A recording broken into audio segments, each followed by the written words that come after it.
Wakati watu wengi walikuwa wanainua vyuma ili kujenga misuli, Ronnie Coleman alikuwa anainua vyuma ambavyo watu wengi walishindwa hata kuvisogeza. Huyu si bodybuilder wa kawaida. Huyu ni mtu aliyebadilisha maana ya nguvu, uvumilivu na ukuu katika historia ya bodybuilding. Ronnie Coleman ni mmoja wa bodybuilders wakubwa zaidi kuwahi kuishi. Alizaliwa tarehe 13 Mei mwaka 1964 huko Monroe nchini Marekani.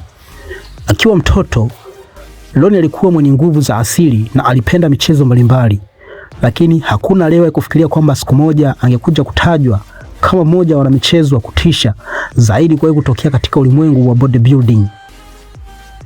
Baada ya kumaliza shule ya sekondari, Ronnie alijiunga na Grambling State University ambako alisoma uhasibu, accounting na kuhitimu mwaka 1984. Mbali na masomo, alikuwa pia mchezaji wa American Football.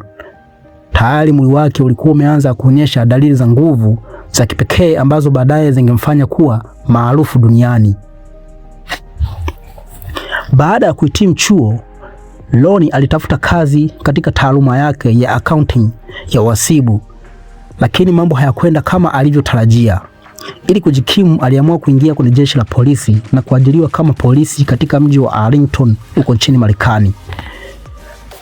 Mchana alikuwa akipambana na wahalifu mitaani, usiku alikuwa akipambana na vyuma gym. Hakujua kwamba safari yake ya kweli ya mafanikio ilikuwa bado haijaanza.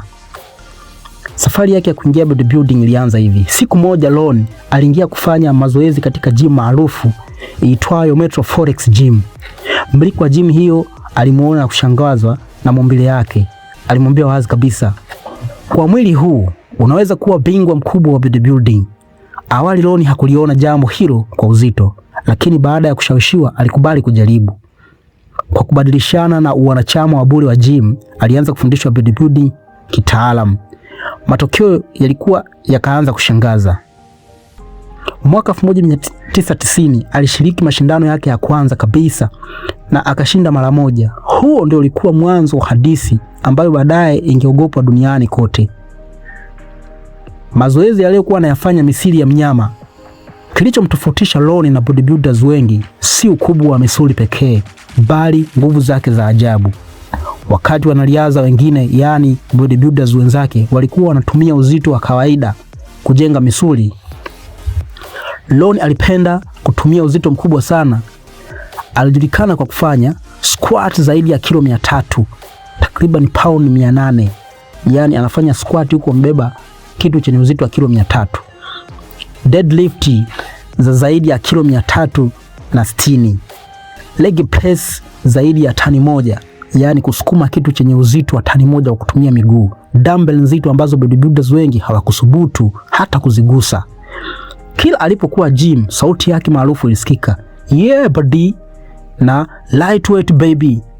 Jambo la kushangaza ni kwamba alikuwa anasema lightweight baby huku akiinua uzito ambao watu wengi waliona ni wa kutisha. Naweza kusema kwamba ilikuwa ni kauli ya kujihamasisha ama ya kuonesha kwamba unaweza ukafanya kitu hata kama kinaonekana ni kigumu kiasi gani. Mazoezi yake yalikuwa makali kiasi kwamba hata bodybuilders wenzake walikuwa wakimshangaa. Wengine walikuwa wanajenga misuli, lakini Ronnie alikuwa akijenga nguvu na misuli kwa wakati mmoja. Hapo ndipo alipoanza kuonekana kama mtu wa tofauti kabisa. Mafanikio yake yaliyotikisa dunia. Baada ya miaka ya kujituma bila kuchoka, Ronnie alianza kutawala mashindano makubwa duniani.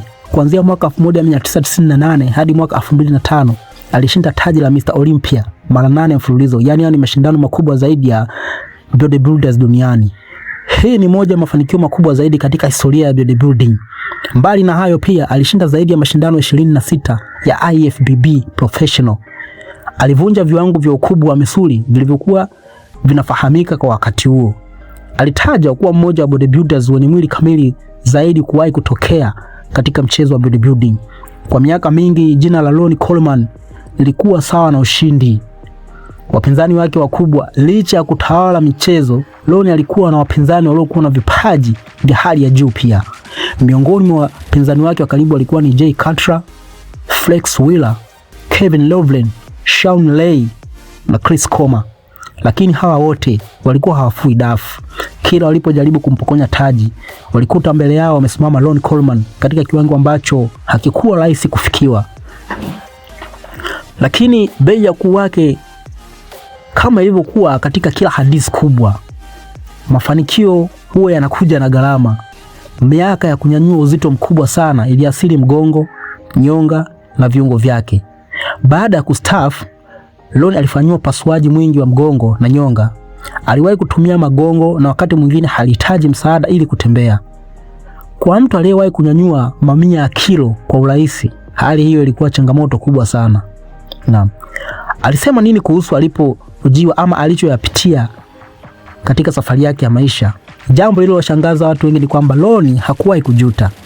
Alipoulizwa kama angependa kubadili maisha yake ya zamani ili kuepuka maumivu anayopitia, leo alijibu kwa maneno yaliyogusa watu wengi duniani. If I had it to do all over again, I will do it exactly the same. Yaani, kama ningepewa nafasi ya kuanza upya, ningefanya kila kitu kwa njia ile ile. Kwa Ronnie, maumivu ni sehemu ya safari. Anaamini kuwa mafanikio aliyoyapata, historia aliyoandika na mamilioni ya watu aliyowahamasisha vina thamani kubwa kuliko mateso anayopitia kwa sasa. Ronnie Coleman sio bingwa wa bodybuilding pekee, ni mfano wa mtu aliyefika kilele kupitia nidhamu, kujituma na kutokata tamaa.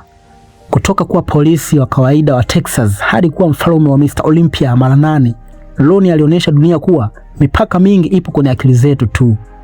Na hadi leo jina lake linaendelea kuishi kama alama ya nguvu, ujasiri na moyo wa kushinda ambao haujawahi kufutika katika historia ya bodybuilding. Thanks.